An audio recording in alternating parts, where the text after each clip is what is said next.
जय हिंद, जय भारत दोस्तों। मैं पुष्पेंद्र गौड़ पुनः अपनी चैनल गणित की चौपाल पर कक्षा 10वीं के विज्ञान विषय के साथ।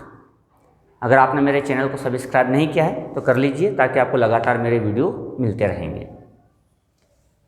आज हम पढ़ेंगे अम्ल एवं क्षारक की रासायनिक गुण। इसके पहले हम इसके भौतिक गुण और अम्ल और क्षारक को कैसे पहचानते हैं उसके परीक्षण की विधि पढ़ चुके हैं। आज हमारा दूसरा भाग है इस पाठ का।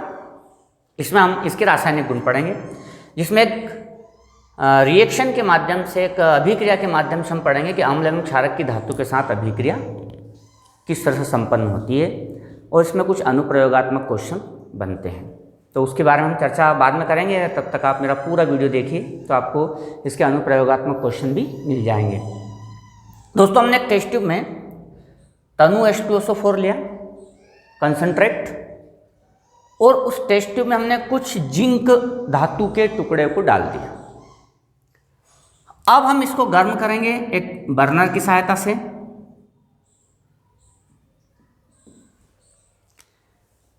इस टेस्ट ट्यूब को हमने कॉर्क से बंद किया है और एक ट्यूब इसमें हमने लगाई है जो पानी तक जाती है।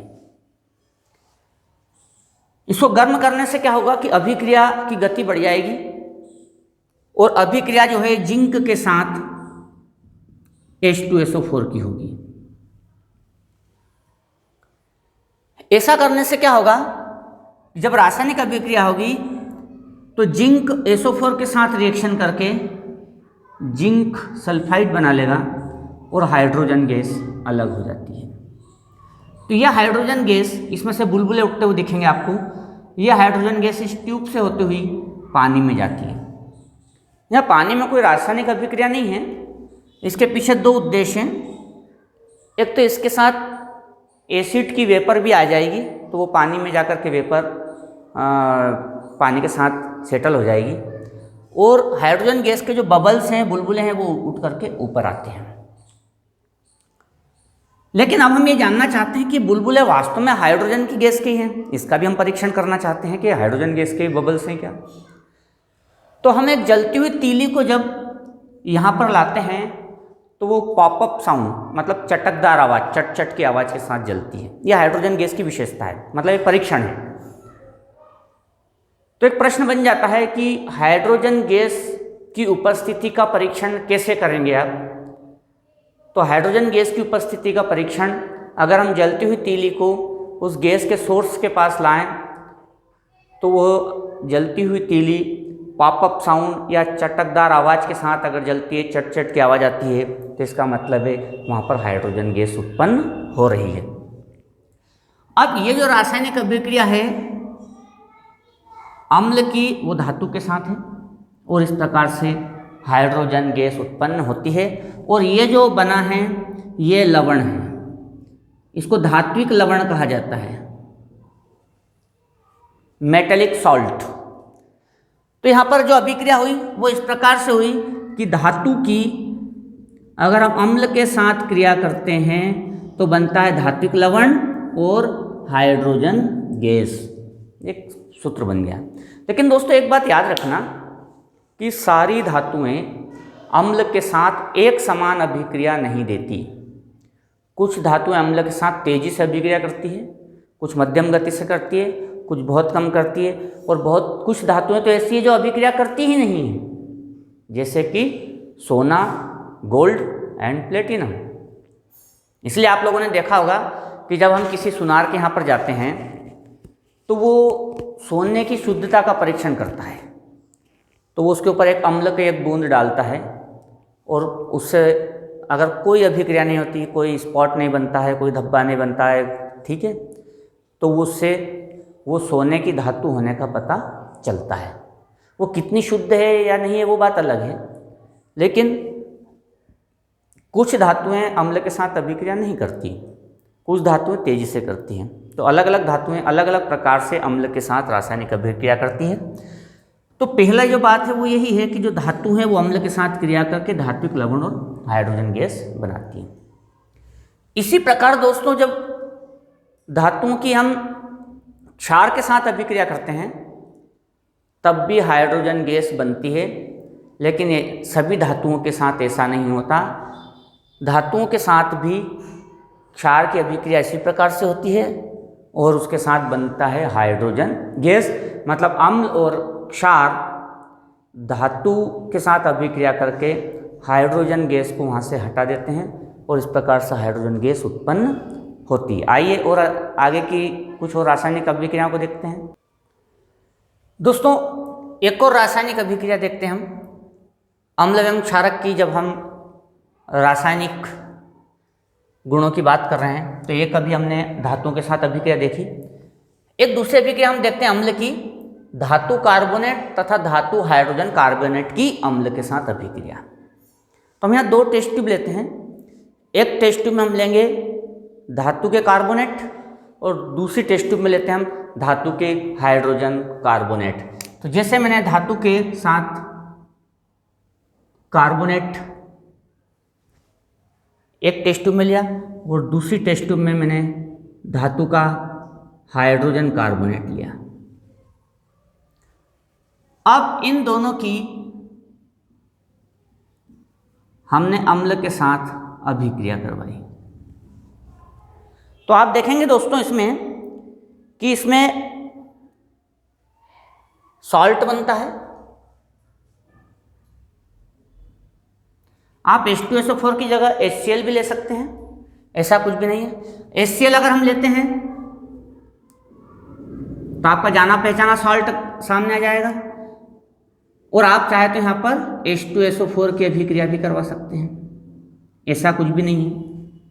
अगर आप HCl की अभिक्रिया कराएंगे तो आपका यहाँ पर बनेगा Na2 के साथ Cl मीन्स NaCl। बैलेंस भी कर देना, लेकिन बाद में करेंगे।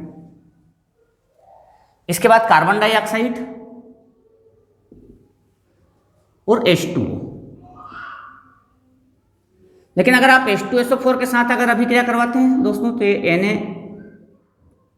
Na2SO4 plus carbon dioxide plus H2O यहाँ पर बनता है। ये सोडियम कार्बोनेट मतलब धातु का कार्बोनेट है और ये धातु का हाइड्रोजन कार्बोनेट है।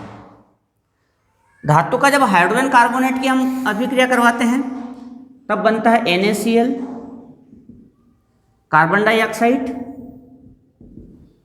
और वाटर। बैलेंस कर लेते हैं। यहाँ पर Na2Cl तो बैलेंस जरूर कर लें आप, बैलेंस बाद में करना चाहिए और यहाँ पर भी आप इसको बैलेंस कर सकते हैं। तो रासायनिक समीकरणों को बैलेंस जरूर कर लेना चाहिए।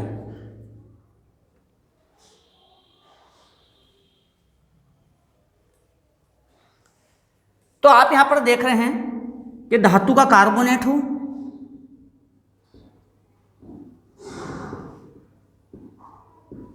या धातु का हाइड्रोजन कार्बोनेट हो, क्या क्या बनता है? लवण अवश्य बनता है। तो धात्विक लवण बनता है, साथ में कार्बन डाइऑक्साइड और पानी बनता है। तो ये अम्ल की एक बहुत महत्वपूर्ण अभिक्रिया है। ये आगे भी आपको पढ़ने में आएगी, इसलिए थोड़ा सा इसको ध्यानपूर्वक देखें और कुछ और रासायनिक अभिक्रियाएं देखते हैं। हमारी अगली अभिक्रिया है अम्ल एवं क्षारक की अभिक्रिया। अम्ल एवं क्षारक की जो अभिक्रिया है दोस्तों, तो अम्ल और क्षारक आपस में जब अभिक्रिया करते हैं तो एक दूसरे के प्रभावों को नष्ट कर देते हैं। अम्ल की अम्लता को खत्म कर देते हैं क्षारक, और अम्ल क्षारक की क्षारकता को नष्ट कर देता है। इस प्रकार से अम्ल और क्षारक मिलकर के एक दूसरे के गुणों को नष्ट कर देते हैं। इसलिए जब हमने इस पाठ को प्रारंभ किया था तब आपसे पूछा था कि जब बहुत तेज मिर्च मसाला वाला खाना खाने के बाद कई बार हमें एसिडिटी अम्लता हो जाती है, तो आप उस अम्लता को कैसे दूर करेंगे? तो क्षार की पदार्थों का प्रयोग करके हम अम्लता को नष्ट कर सकते हैं। जैसे कि मान लो आपके पास एक अम्ल है HCl हाइड्रोक्लोरिक एसिड और एक क्षार है NaOH। तो ये दोनों एक दूसरे के प्रभाव को नष्ट कर देते हैं। यहाँ पर आयनों का आदान प्रदान हो जाता है, सोडियम क्लोराइड और हाइड्रोजन का OH आयन के साथ मिलकर के पानी बन जाता है, तो बनता है लवण और पानी। मतलब अम्ल